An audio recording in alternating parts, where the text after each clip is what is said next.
함께 기도드리겠습니다. 하나님, 생명의 빛을 비추사 기쁨으로 한날을 살아가게 하심을 감사드립니다.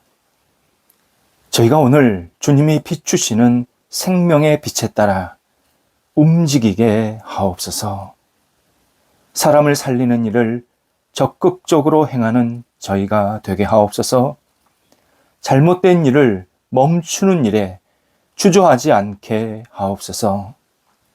좋은 일이 되게 하는 방향에 저희의 능력을 싣게 하옵소서. 가치 있는 일을 찾는 시간을 소중히 여기며 동참하게 하옵소서.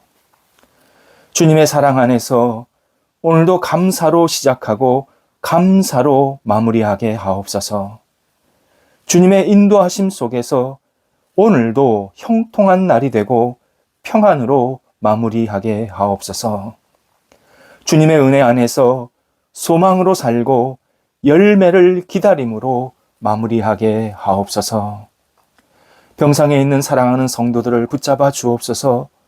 오늘도 예수님 안에서 주님 바라보며 의지하며 믿음에 승리하는 시간 되게 하시고 치유받고 주의 주시는 능력으로 여러 가지 진찰받고 또 가료하고 회복하는 과정 속에서 하나님의 섬세한 손길을 경험하는 복이 있게 하옵소서.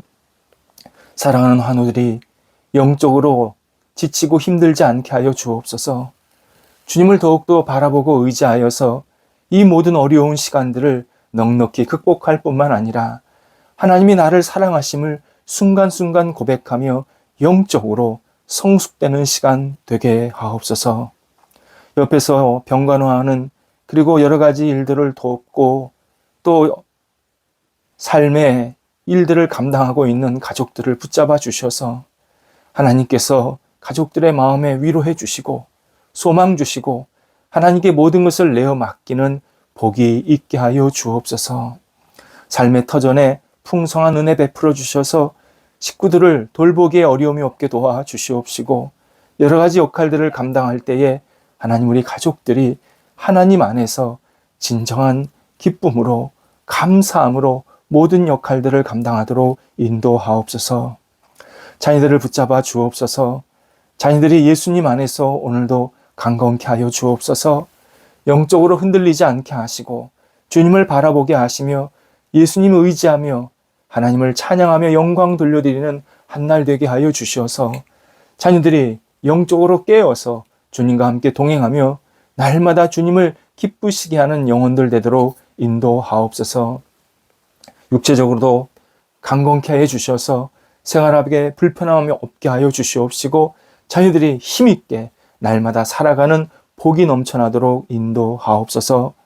하나님 장래에 여러 가지 고민하고 또 직장 문제, 결혼 문제, 또 어떻게 생활해야 될까를 고민하고 있는 자녀들이 있사오니 하나님 하나하나 선하게 이끌어 주셔서 주님께서 가장 복된 길로 날마다 세워주시고 좋은 꿈을 갖게 하시고 열정을 갖게 하시고 만남이 있게 하시고 사랑의 교제가 나타나게 해주셔서 우리 자녀들이 이 땅에서 마음껏 분복을 누리며 살아갈 수 있도록 함께 하옵소서.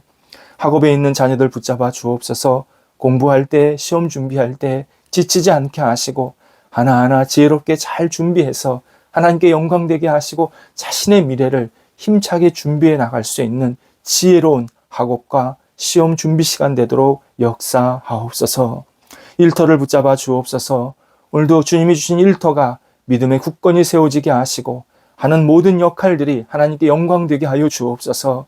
가게, 사업처, 또 직장, 학교, 또 섬기는 가정, 하나님이 역사하시는 거룩한 터전되게 해주셔서 오늘도 주님과 함께 동행하게 하시고 모든 것을 주 앞에 내어 맡기며 하나님의 뜻을 이루어갈 수 있는 복의 통로로 우뚝 세워지도록 함께 하옵소서.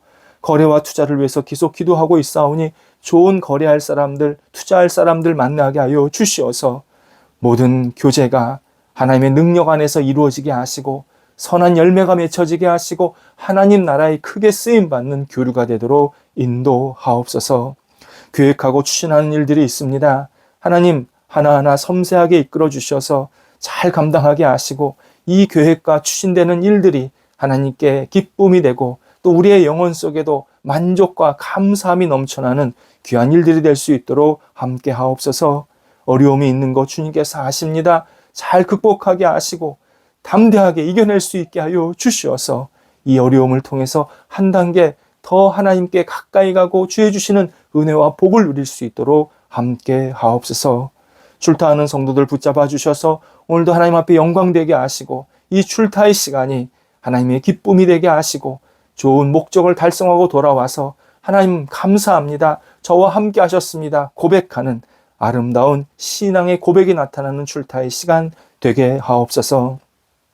교회를 더욱더 주님께서 굳건히 세워주셔서 주의 나라와 뜻을 이루는 교회 되게 하시고 교회가 이 세상 속에 빛과 소금의 역할을 잘 감당케 하시며 많은 영혼들을 수용하고 하나님께 영광되게 부족함이 없게 하시고 말씀과 복음이 마음껏 전달되며 세상 사람들에게 귀한 터전이요 그리고 피난처가 되게 해 주시어서 교회에 오시는 모든 분들에게 평안 주시고 세상 속에 담대히 나갈 수 있는 은혜 위에 은혜를 덧입혀 주시옵소서.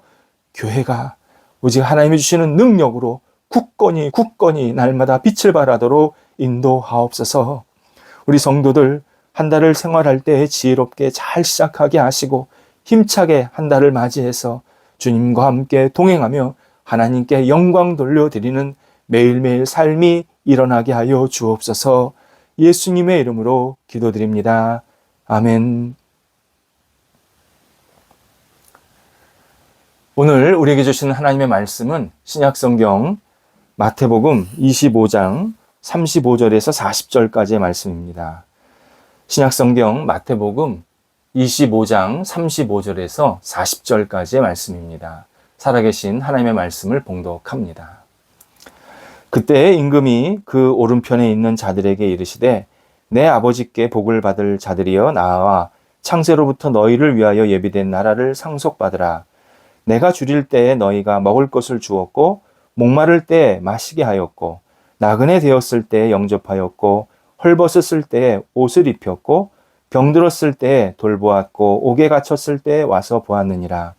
이에 의인들이 대답하여 이르되 주여 우리가 어느 때에 주께서 줄이신 것을 보고 음식을 대접하였으며 목마르신 것을 보고 마시게 하였나이까. 어느 때에 나그네 되신 것을 보고 영접하였으며 헐벗으신 것을 보고 옷 입혔나이까. 어느 때에 병드신 것이나 옥에 갇히신 것을 보고 가서 배웠나이까 하리니 임금이 대답하여 이르시되 내가 진실로 너희에게 이르노니 너희가 여기 내 형제 중에 지극히 작은 자 하나에게 한 것이 곧 내게 한 것이니라 하시고 아멘. 신학자 매튜 폭스가 영혼의 죄악이라는 글에서 도전적이지만 우물한 논제를 제시한 적이 있습니다. 많은 합법적인 단체가 이변이 없다면 계속 존속할 수 있는 실체라고 말을 합니다. 예를 들어 기업이 계속 이익을 내는 사업을 하는 한 기업은 존속하게 되고 국가가 계속 인구와 영토가 있는 한 유지가 됩니다. 물론 어느 정도 수준으로 존속하느냐는 상황에 따라 다릅니다. 회사가 이익을 얼마나 많이 내느냐에 따라서 회사의 수준이 달라지고 국가가 얼마나 힘이 있느냐에 따라서 국격이 달라집니다. 그런데 해당 단체가 얼굴도 없고 책임도 지지 않는 기술 문명을 이용하여서 다수의 사람과 그리고 사람들이 사는 환경을 망가뜨릴 수 있는 사태가 분명히 발생할 수 있다고 주장합니다. 결정권자들이 기술, 그리고 과학을 근거로 어떤 결정을 내렸는데 시간이 지나고 보니까 잘못된 결정이었습니다. 하지만 잘못된 결정을 내린 당사자들은 과학과 기술이라는 이름 뒤에 숨어서 하나도 책임을 지지 않게 된다. 그 어떤 사람도 잘못이라고 말할 수 없게 된다. 라는 의미입니다. 히틀러의 예를 들었습니다. 히틀러가 지체 장애인을 인간은 아니다. 열등한 하급 종에 불과하다. 이렇게 사람들에게 선동했습니다. 그가 장애인을 이렇게 잘못된 아주 인간 취급하지 않았던 근거가 바로 당시 과학자들이 여러 가지 과학 자료를 가지고 그렇게 주장했기 때문입니다. 당시 일부 과학자들이죠. 물론 친나치 세력들입니다. 그들은 장애인들은 인생의 그러니까 전체의 낙오자이다. 뿐만 아니라 그 낙오자로 이 땅에 살 필요가 없다. 저들은 없어져도 무방하다라고 주장을 하게 됩니다. 그리고 그 낙오자 부류에는 유대인들도 포함시켰습니다. 같은 동물이라도 포식자가 있고 피식자가 있습니다. 또 상위 계층이 있고 하위 계층이 있습니다. 이처럼 장애인들 그리고 유대인들은 일반인들, 그러니까 비장애인들과 또는 비유대인과는 비교할 수 없을 정도로 수준이 낮고 인간관계를 맺을 만한 능력이나 지위를 갖고 있지 않다라고 주장을 했습니다. 특히 유대인들은 아리아인들, 곧 독일인들에 비해서 너무나도 열등하기 때문에 없어져야 한다. 그래야 독일이 더 발전할 수 있다. 이렇게까지 주장하게 된 겁니다. 그래서 일반 독일인들이 유대인과 장애인을 말살해도 아무런 죄책감을 느끼지 않게 만들었습니다. 마치 파리를 마땅히 잡아야 되듯이 독일 병사들은 유대인과 장애인을 죽여도 어떤 문제의식을 느끼지 않게 됩니다. 확실히 진리의 말씀을 떠나면 사람은 무슨 일이든지 못할 일이 없습니다. 본문 40절에서 예수님은 지극히 작은 자 하나에게 한 것이 내게 한 것이다 라고 천명하십니다. 예수님의 말씀에는 우리가 다른 사람을 대할 때 책임감을 갖고 내 얼굴을 갖고 대해야 한다라는 점이 매우 강조되어 있습니다. 작은 자는 상대적인 개념입니다. 같은 또래에서 조금 덩치가 큰 아이도 성인 운동선수에 비하면 작은 자입니다. 그래서 작은 자는 우리 주변에 너무 많습니다. 내가 생각하기에 상대방이 나보다 약한 부분이 있다면 그는 분명히 작은 자입니다. 예수님은 그 작은 자에게 행한 일이 아주 작은 일일지라도 예수님께 한 일이라고 말씀을 하십니다. 때로 작은 자는 막연할 수도 있지만 예수님은 막연하지 않습니다. 구체적이고 확실한 분입니다. 예수님이 누구십니까? 세상의 창조주이시고 전능자이시고 구원자이시고 심판자이십니다. 예수님은 우리 주변에 있는 작은 자에게 한 일이 바로 전능자에게 심판자에게 한 일이라고 말씀하시므로 작은 자를 존중해주면 예수님을 존중한 것이다. 작은 자를 무시하면 예수님을 무시한 것이다.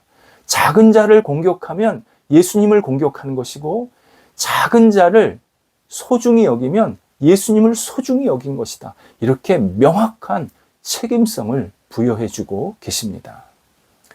예수님을 존중하는 것은 결국 작은 자를 존중하는 태도라고 아주 구체적으로 초점을 맞추어서 우리에게 알려주십니다. 본문에서 예수님은 신앙인이 이 땅에서 살 때 중요하게 여겨야 할 것이 관계성, 이 관계성이라는 것을 매우 강조하십니다. 어떤 힘, 물질, 명예를 얻기 위해서 상대방, 특히 힘이 약한 사람, 작은 사람을 가벼이 여기는 행동은 세상의 주인이신 예수님을 가벼이 여기는 것과 똑같다. 분명하게 말씀하십니다. 물론 힘이 약한 척하면서 영악하게 행동하는 사람들이 주변에 있습니다. 그들은 그들보다 연약한 사람을 속이고 거짓된 행동을 했기에 분명히 예수님께서 반대로 그들을 나중에 책망하실 것입니다. 예수님께서 십자가를 지시고 가신 길을 비아 돌로로사라고 말합니다. 고난의 길이라는 뜻입니다. 예루살렘 구시가지를 가보면 2000년 전에 그 길이 그대로 보존이 되어 있습니다. 그 길은 4차선 대로가 아닙니다. 약 800m 거리에 집들과 건물들이 연결된 아주 좁고 밀집된 길입니다. 그 길에서 십자가를 지고 가신 예수님은 바로 옆에서 많은 사람들이 조롱하고 모욕하고 침뱉고 저주하고 핍박하는 소리를 그대로 다 들으실 수밖에 없었습니다. 마이크를 대지 않아도, 큰 소리를 치지 않아도 그냥 길 옆에서 하는 소리가 그대로 정말 잘 들리는 그러한 좁은 길이었습니다. 왜 세상의 주인이, 왜 세상의 심판주가 그 좁은 길을 십자가를 지고 걸어가셨을까를 생각해야 합니다. 나와 하나님, 나와 주변 사람들, 그리고 나와 나 자신의 관계를 새롭게 세우시기 위함이었습니다. 예수님께서 십자가를 지시고 저주를 받음으로 우리가 받을 저주, 우리가 받을 이 징벌을 다 받았다. 내가 너희를 위해서 내가 지금 이렇게 가까운 거리에서 다 받고 있다. 너는 새롭게 살라. 우리에게 말씀하시고 계십니다. 이에 그 예수님의 십자가의 사건을 통해서 하나님과 우리의 관계가 화목한 관계로 거듭나게 하셨고, 나와 타인과의 관계를 평화의 관계로 살라고 말씀하고 계시고, 나와의 관계를 수용의 관계로 세워 주셨습니다. 세상에서는 물질이 우리를 행복하게 만든다고 하고, 너만을 위해서 살면 충분하다고 얼마나 많이 현혹하는지 모릅니다. 하지만 예수님은, 주님을 믿고 따르는 신앙인은 하나님과의 관계, 타인과의 관계, 이것을 소중히 여기라고 말씀하십니다. 그것이 내가 마지막 심판을 받을 때 심판의 근거가 되고, 네가 다른 사람과 어떤 관계를 맺었는지에 따라서 심판의 근거가 되고, 반대로 복을 받을 근거가 된다라고 분명히 우리에게 알려주십니다. 내가 다른 사람들과 좋은 관계, 성숙한 관계, 멋진 관계를 맺는 것은 선택이 아닙니다. 이것은 신앙인으로서 반드시 갖추어야 할 마땅한 천국 백성의 모습입니다. 심리학자들도요, 다른 사람과 좋은 관계를 맺은 사람은 자기밖에 모르는 그런 이기적인 사람들보다 훨씬 건강해진다고 말을 합니다. 같이 만나 웃고 이야기하고 돕고 나누고 떠들고, 그리고 서로를 힘을 주고 위로를 해주면, 그런 시간이 많아지면 많아질수록 우리 몸에요, 엔돌핀이 많이 나타나서 생성이 돼서 건강하게 된다고 설명해 줍니다. 이것을 교재의 황홀경이라고 정의했습니다. 관계를 할 때 막연하게 수많은 사람을 좋은 관계 맺어야지, 수많은 사람들과 내가 멋진 관계 맺어야지, 이런 생각하면 안 됩니다. 내 주변에 있는 한두 사람과 정말 진심으로 마음을 나눠야 합니다. 작은 자일지라도, 내가 보기에는 부족한 사람일지라도 예수님을 대하듯 그를 대하면서 그들과 사랑과 친밀한 관계로 함께 생활해야 합니다. 같이 밥을 먹어야 합니다. 같이 마음을 나누어야 합니다. 같이 생각을 나누어야 합니다. 같이 기도해야 합니다. 그리스도가 함께 하시면서 우리를 천국 백성의 관계로 영원히 살게 만들어 주십니다. 우리가 그리스도를 믿고 따르면 그리스도는 우리 주변 사람들과 돈독한 관계를 계속 맺을 수 있도록 우리에게 계속 사랑과 열정과 그리고 은혜를 부어주시게 됩니다. 바로 그리스도, 그분이 우리 주변 사람들과 아름다운 관계를 맺게 만드십니다. 기도하겠습니다. 하나님께서 저희들과 함께 하셔서 날마다 주님의 은혜로 다른 사람들을 대하게 하여 주옵소서. 작은 자를 소중히 여기며 그들과 함께 식사하고 교제하며 마음과 생각을 나누며 기도하는 아름다운 성숙한 관계가 저희들 주변에 나타나게 하시고 제가 그 가운데 선한 역할을 감당할 수 있도록 인도하옵소서. 오늘도 저희들을 통해서 돈독한 신앙의 관계, 믿음의 관계가 세워지는 날이 되게 하옵소서. 예수님의 이름으로 기도드립니다. 아멘.